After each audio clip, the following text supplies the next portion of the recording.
possibilities brought us together.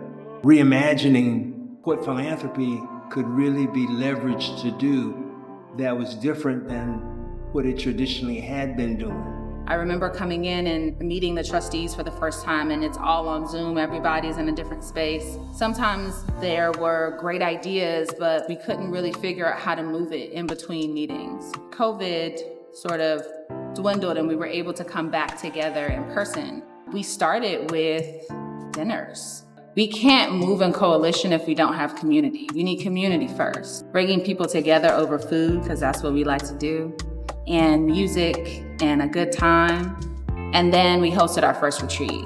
So we really wanted to sort of snag people in on the community and really helping to make those connections, particularly because trustees don't work in philanthropy. They have full-time jobs doing something else. And so them being connected to philanthropy is critical.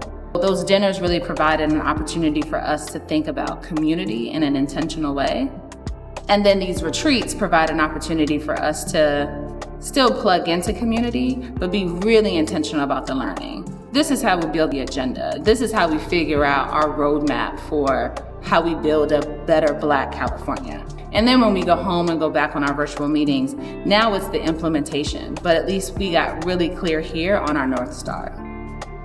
We were invited, at the time I was the president and CEO of the California Endowment, had a tremendous amount of respect and regard for the leadership of Susan Batten, what she's done for AbbVie, what she's done for the field. When Susan asked for a meeting, you take it seriously, and you know she's going to come and bring it. She did, and she brought the concept of leverage the trust, which was a brand new and innovative concept. It had not been done in the field of philanthropy for Black folks that I was aware of.